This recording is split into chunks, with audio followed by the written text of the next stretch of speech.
Boa tarde, gente, a todos, a todas e a todos. Eu sou a Mari Moura e essa é a segunda aula da oficina de fotografia oferecida pela Prefeitura de Franco da Rocha no ano de 2020. Hoje a gente vai falar um pouquinho sobre a história do surgimento da fotografia. Eu preparei um material de PDF para as duas turmas e esse material vai estar disponível para vocês lá no Drive que a gente já organizou pelo grupo do WhatsApp. Eu vou falar um pouquinho então para vocês como que é essa questão de como aconteceram os processos de descoberta da fotografia. Tô aqui com uma colinha básica. Então é importante a gente falar que os primeiros desenhos que surgiram, que o desenho ele é uma base que antecede a fotografia, o desenho é a pintura. E o desenho ele existe desde sempre, nas pinturas rupestres que a gente tem lá, nos momentos pré-históricos do mundo, já tinha a existência de desenhos. E é importante falar também que o ser humano, ele sempre, consciente ou inconsciente, ele sempre observou fenômenos naturais, no céu, por exemplo, e todos os fenômenos naturais, eles têm a luz. A luz é o que impulsiona esses fenômenos naturais. Quando a gente vê no céu uma estrela, aquela estrela, ela é uma luz que está no céu. Então é importante falar que a luz, ela é o princípio da fotografia. A fotografia só existe porque existe a luz. Então a luz que está capturando, essa câmera, essa lente está me capturando, a luz está passando pela lente, que está passando todas as minhas informações. A luz é o principal, é a necessidade da fotografia. A fotografia sem luz ela não existiria. E aí, partindo desse princípio de que o desenho e a pintura sempre foram muito fortes, no século XVI, XVII, os desenhos e as pinturas eles eram oferecidos mesmo como trabalho. Então, por exemplo, você e sua família, vocês queriam fazer um retrato, todo mundo ia, por exemplo, para o estúdio de um pintor, todo mundo pousava e esse pintor retratava vocês e vendia esse retrato através dessa pintura. E a descoberta da fotografia, ela se deu através de uma caixa chamada câmara escura. A câmara escura tem indícios de que ela existe desde o século IV a.C. Era uma caixa com um buraco, e por esse buraco, um buraco bem pequenininho, por esse buraco passava a luz. E o que acontece? Os pintores utilizavam essa caixa para fazer desenhos que fossem mais fiéis, por exemplo, de uma paisagem. Então, foi através da câmara escura que começou o processo de descoberta da fotografia. Então a câmera escura é essa caixa, ou antigamente também poderia ser uma sala, poderia ser um lugar maior, com um buraco no canto onde passa a luz. Ao atingir uma superfície colocada dentro dessa caixa, que está no interior da caixa, a imagem ela é reproduzida nessa superfície, só que de uma maneira invertida. No PDF que eu criei para vocês está explicando certinho por que ela é reproduzida invertida. Então vamos pensar o seguinte, até hoje, em todas as câmeras fotográficas e nos celulares, por exemplo, é esse princípio da câmera escura, que é o princípio de que quando você bate uma foto, lá dentro do celular a imagem vai invertida. Tem um sensor, tem um elemento do celular que ele faz virar a imagem e você vê a imagem certinho como você tirou. Isso acontece na câmera também. E aí, pensando já na descoberta da fotografia, que foi a partir dos processos com a câmera escura, 3 nomes são muito importantes, que é o Niepce, Daguerre e o Talbot. Eu falei bastante deles no PDF também, tem lá falando um pouquinho de cada um. Como o vídeo é mais rápido, não dá pra gente falar exatamente sobre cada um no vídeo. Mas eles fizeram desenvolvimentos científicos e químicos também. Aliás, é importante falar que na fotografia tem muito químico, muito físico. Muitas pessoas que não eram só artistas, Pintores também têm artistas que pintavam, que quiseram fazer processos em cima dessa nova descoberta. Mas também tem muitas pessoas de processos químicos, que foram pessoas extremamente importantes. Tem até um autor que ele fala que quem descobriu a fotografia não foram os artistas, foram os químicos. É muito interessante isso também. E aí eles perceberam que nessa câmera escura, por exemplo, quando a luz entra, quando o orifício da câmera tá maior, a imagem fica menos nítida. E o tempo de exposição da abertura daquele buraco que entra a imagem, ele é menor. E também descobriram que quando o orifício é menor, a imagem fica mais nítida e o tempo de exposição é maior. Então quanto menor o buraquinho, mais nítida a imagem era reproduzida. Acho que é isso, pra gente pensar Hoje em dia, pra gente entender bem esse processo, existem bastante oficinas de pinhole, por exemplo, que é uma técnica que é exatamente uma câmara escura. Tem gente que faz, por exemplo, em caixa de fósforo, em caixa de sapato, faz um furo bem mínimo, assim, aquela linha bem mínima pra furar, e aí ele tampa. Você pode tampar, por exemplo, com uma fita isolante. E aí o que acontece numa oficina de pinhole? Você faz ali a sua câmerazinha, o seu pinhole, e aí você vai pra rua. Quando você vai pra rua, dentro dessa câmerazinha tem um papel fotográfico colado nela, por dentro. Sem luz nenhuma, você vai colar esse papel fotográfico lá. E aí quando sai, tira essa fita isolante rapidamente, volta, e aí já leva essa caixinha de volta para um laboratório. Geralmente a oficina de pinhole tem um laboratório, que é onde tem aqueles produtos químicos, que aí você vai ver ali aquela sua foto saindo naquelas águas, naqueles produtos ali. Então é uma oficina bem interessante para quem quer entender melhor esse processo aí manual da fotografia e que vem lá dos primórdios.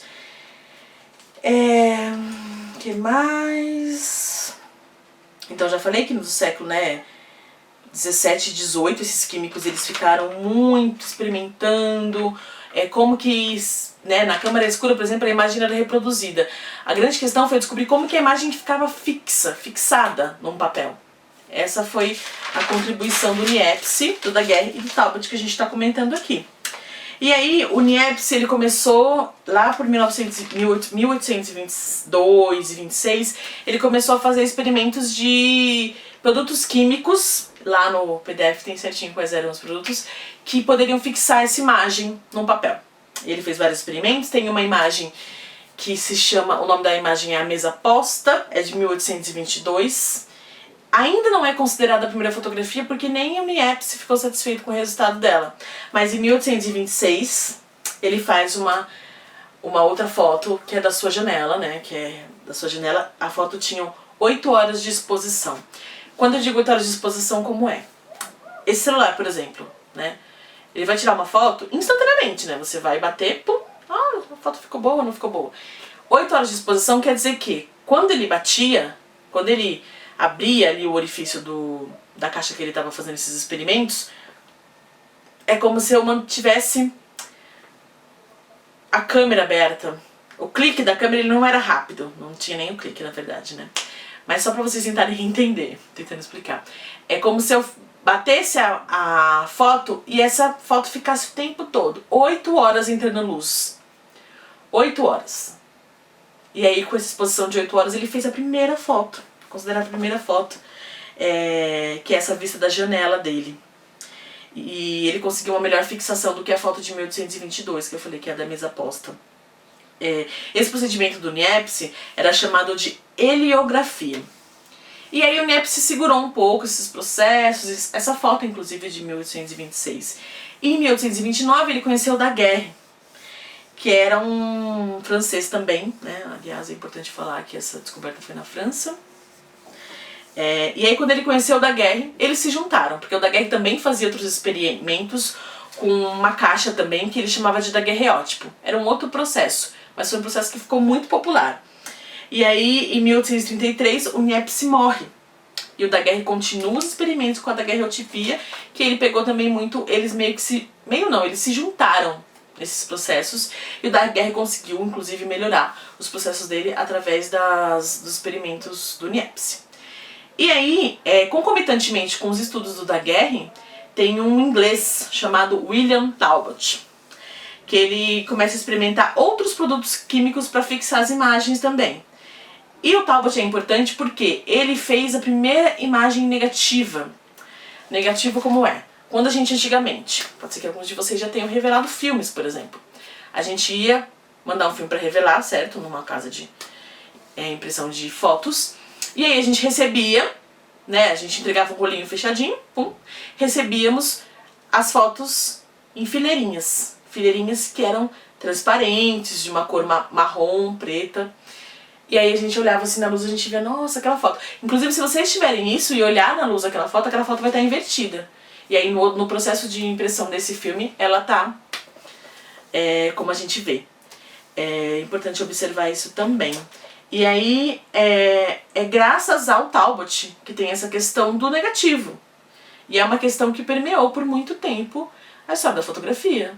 recentemente, assim, se a gente for pensar no tamanho da história, é recente a fotografia digital, por exemplo, e como ela destruiu também a fotografia de filme, assim como a fotografia fez com a pintura. Então a gente tem esses processos de as tecnologias, elas vão engolindo, inclusive fazendo com que as outras se percam. Mas ainda existe muita gente fazendo fotografia de filme, fotografia experimental, que a gente chama hoje, né? E esse processo do Talbot se chamava calotipia. E aí, através da calotipia, ele conseguia de um negativo fazer várias fotos, coisa que o Daguerre não conseguia fazer. E é importante também no processo de fixar a imagem foi o John Herschel.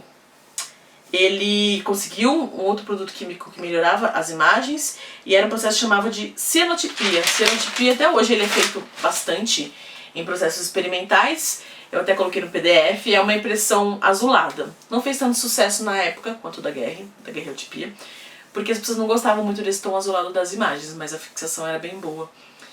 E o Daguerre sim ficou muito popular. A daguerreotipia foi popular por muito tempo. É através dela que a fotografia se popularizou um pouco. E aí as pessoas queriam ter imagens, elas queriam aprender inclusive a fazer essas imagens. E no começo da fotografia tinha bastante a questão de fotografar objetos. Por quê? Porque objetos poderiam ser expostos a longas exposições, como eu falei pra vocês. Imagina a gente fotografar 8 horas uma família, não tem como. Você vai se mexer. Tanto que tem vários documentários e vídeos que tem lá a família parada, assim. E eram exposições, por exemplo, de 5 minutos. Bem menores do que 8 horas. Então por isso que no começo foram imagens de objetos. O primeiro retrato do daguerreótipo foi com um tempo de exposição menor, foi com 30 minutos. E foi em 1839. Retrato fotográfico mostrou ao homem uma nova possibilidade de perpetuação da sua imagem. Como eu falei, essa última imagem que foi produzida com 5 minutos, a partir disso começou mesmo a enfraquecer o trabalho dos pintores e outros artistas que sobreviviam, por exemplo, da pintura de famílias e retratos. E aí nas funções desses experimentos fotográficos, Talbot, com Daguerre, começou realmente a melhorar a questão da fotografia. Por exemplo, a gente teve exposições de 5 minutos, começou a diminuir o tempo que esses retratos eram tirados. É importante falar, e a gente sempre se preocupa nesse curso de fotografia, o quanto há um apagamento de mulheres nessa área, e até hoje ainda é uma área majoritariamente masculina. Então eu fiz esse PDF também pensando nisso, pensando em, nossa, como que a gente não vê mulheres fotógrafas, por exemplo, nessa fase da descoberta? E aí você vai pesquisando, vai lendo coisas, e aí a primeira mulher considerada fotógrafa, ela era a esposa do Talbot. Ela se chamava Constance Talbot. Ela é considerada a primeira fotógrafa. Aí todas as fontes falam que ela auxiliava eles nos processos químicos que ele fazia, mas ela fez retratos, por exemplo. Então, assim, ela realizou imagens. Ela fotografou uns poemas, ela fez algumas imagens, e é importante a gente falar dessas mulheres também. E também neste período, em 1860, quando a fotografia começa a se fortalecer, ela começa a ser divulgada, as pessoas começam a ter câmeras fotográficas, mas ainda é um recurso que é para pessoas que têm grana, né? Mas tem uma fotógrafa muito importante nessa fase, chamada Julia Margaret. Eu coloquei algumas imagens dela lá no PDF também, ela foi muito importante. Ela passou a dominar um processo chamado colóide úmido, que era utilizado nos primeiros estúdios, lá nessa época de 1860.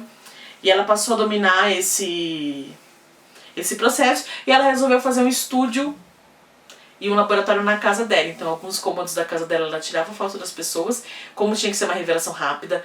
Ela usou um galinheiro, era um galinheiro onde ela fez o laboratório dela, e ela ia lá para esse laboratório improvisado e conseguia fazer a impressão das imagens. São bem legais, e ela já tinha uma pegada de fotografar bastante mulheres, tem bastante imagens de mulheres, e ela é considerada a primeira retratista importante na história da fotografia, fotógrafa de retrato. Ela foi pouco conhecida, foi pouco divulgado, né? Eu, por exemplo, não tinha ouvido falar dessa mulher nos cursos que eu fiz de fotografia. E ela elevou a fotografia numa categoria de arte mesmo, ela foi muito importante. E nos retratos que ela fazia das mulheres, por exemplo, ela registrava muitas mulheres em jardins, com cabelo solto, coisa que não era comum na época, porque a mulher ainda estava muito naquela função de ser ali, naquela foto parada ali do lado do marido, nas fotos de família. Então é considerado também que ela era uma mulher que pensava na emancipação dessas mulheres, através dessas fotografias. Acho que eu falei bastante pra vocês, tem muita coisa lá no PDF, muito detalhe. Aí, de acordo com o PDF, eu vou falar pra vocês ali da história do George Eastman, que é quem criou o rolo do filme fotográfico, e a Kodak. A Kodak, em 1878, ele começou a investigar isso, e em 1888 ele muda a história da fotografia, criando o rolo fotográfico, e ele lança a Kodak número 1 neste mesmo ano, com um preço popular de $25, com um filme que já vinha com 100 exposições, 100 fotografias ele já vinha. Então assim, o slogan da Kodak quando foi lançado é: você aperta o botão, nós fazemos o resto. A Kodak foi muito importante para abrir o mercado mesmo para outras máquinas fotográficas virem, outros tipos de processos fotográficos. E aí, em 1948, também importante, o Edwin Land, ele lança a Polaroid. A Polaroid são as imagens instantâneas. Então, para vocês verem como foi longo o processo de descoberta da fotografia, até a gente chegar nessa imagem instantânea que a gente tira e a imagem já sai pronta. E aí também, né, quando ele lança a Polaroid, as máquinas da Kodak, por exemplo, e as outras marcas, elas ficam mais enfraquecidas. Mas também em 2008 a Polaroid para de produzir. Ainda tem câmeras com esse tipo de fotografia instantânea, que a gente chama de Polaroid, que é a marca na verdade. Tem da Fuji, por exemplo, ainda. Mas aí tá nesse lugar hoje dessa fotografia experimental que a gente fala, que são as pessoas que fotografam com filme ainda, com as câmeras 35mm, que são esses filmes, esses rolos tradicionais que a gente leva para impressão, e pessoas que fotografam, por exemplo, com Polaroid. O mercado hoje mesmo ele tá voltado para fotografia digital, que é o que popularizou mesmo a fotografia, que é essa que a gente tem aí, por exemplo, com celulares, com tecnologias que às vezes muitas câmeras sem profissionais não têm. Então é um mercado que ele cresce muito, assim, de acordo com o crescimento do nosso sistema e com as tecnologias que consomem as pessoas. Acho que é isso, e aí lá no PDF eu também coloco bastante referências de fotógrafas e fotógrafos. A gente colocou primeiro as fotógrafas, porque geralmente a gente vê mais fotógrafos como referência. E a gente colocou lá no PDF pra vocês também. Tem fotógrafas como a Dorothea Lange, a Margaret Burke, Alice Austen, Gioconda Riso e a Cláudia Andajur, que são brasileiras. Dos homens tem o Cartier-Bresson, Ansel Adams, tem o Sebastião Salgado e o Walter Firmo, que são brasileiros. Então a gente fez esse material aí pra vocês. Espero muito que vocês gostem. Foi feito com muito carinho e a gente tá gostando muito de dar esse curso, desse novo jeito online aí, mas a gente quer muito que vocês aprendam e que venham todas as dúvidas aí. No WhatsApp a gente vai também mandar um exercício baseado nessa aula. E acho que é isso. Obrigada e até a próxima aula.